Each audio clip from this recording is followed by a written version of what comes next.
इसी मुद्दे पर हमारे यूपी संपादक राघवेंद्र त्रिपाठी ने प्रदेश सरकार के संसदीय कार्य एवं स्वास्थ्य राज्य मंत्री मयंकेश्वर शरण सिंह से बात की।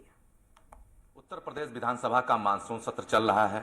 विपक्ष कभी महंगाई, कभी मणिपुर हिंसा पे चर्चा की मांग को लेकर लगातार सदन में हंगामा कर रहा है, लेकिन सरकार ने भी दांव खेला और 40 वर्ष पहले मुरादाबाद में हुए दंगे की रिपोर्ट को सदन में रख दिया।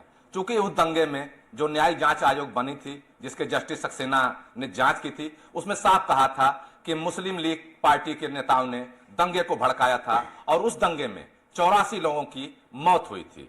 हमारे साथ संसदीय कार्य एवं स्वास्थ्य राज्य मंत्री मयंकेश्वर शरण सिंह जी हैं। इनसे पूछते हैं कि आखिर विपक्ष उत्तर प्रदेश सदन में मणिपुर हिंसा की चर्चा क्यों मांग कर रहा, क्या औचित्य बनता है इसका?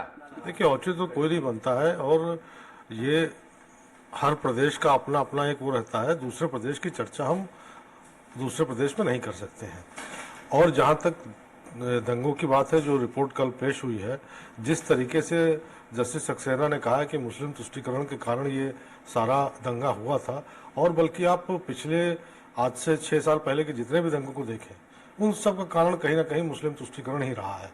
और हम लोग उस चीज़ों को दबा के रखे हुए थे और जो दंगों की जो असली वजह है वो जनता को पता न लगे और उस पर कार्रवाई न हो सके, इसलिए ये सारी चीज़ें छुपाई गई थी। लेकिन सरकार का बार बार यही कहना है कि हम मणिपुर हिंसा की चर्चा यहाँ नहीं कर सकते हैं, लेकिन विपक्ष आखिर किस नियमावली के तहत इसकी मांग कर रहा था सदन में? कोई नियम नहीं है, बेसिर पैर की मांग है।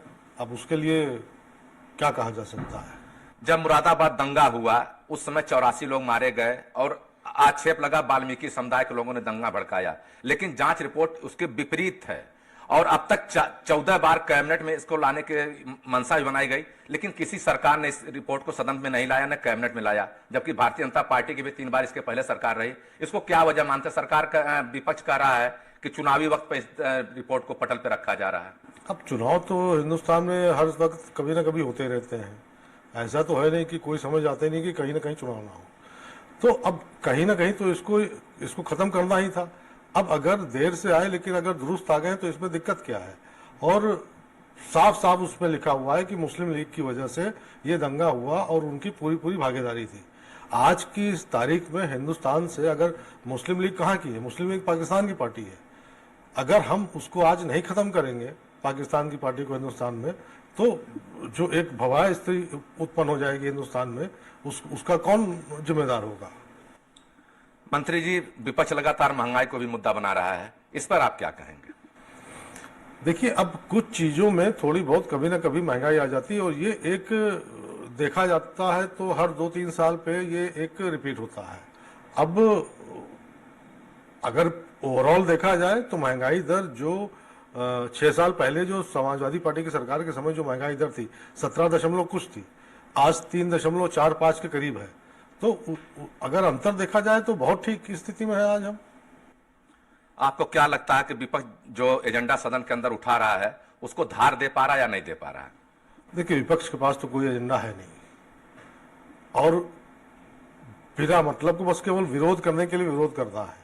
पिछले 6 सालों में उत्तर प्रदेश, जिस तरीके से उत्तर प्रदेश को एक बीमारू राज कहा जाता था, आज की तारीख में उत्तर प्रदेश इतना आगे बढ़ गया है और योगी आदित्यनाथ जी के नेतृत्व में दिनों दिन उत्तर प्रदेश आगे बढ़ता जा रहा है। और मुझे ये कहने में कोई संकोच नहीं है, आज की तारीख में हम पहले 3 प्रदेशों में हैं भारत के, और आने वाले दिनों में मेरे ख्याल से 2027 तक हम लोग सबसे नंबर 1 के राज्य हो जाएंगे पूरे भारत में। जी बिल्कुल, मंत्री जी का कहना है कि विपक्ष दिशाहीन है, उसके पास मुद्दों की कमी है और उत्तर प्रदेश लगातार विकास के पथ पर अग्रसर है। आने वाले कुछ वर्षों में हम बीमारू राज्य से ऊपर उठकर देश के नंबर 1 राज्य में कीर्तिमान स्थापित करेंगे। कैमरा पर्सन विकास के साथ राघवेंद्र त्रिपाठी, स्वराज एक्सप्रेस, लखनऊ। और यूपी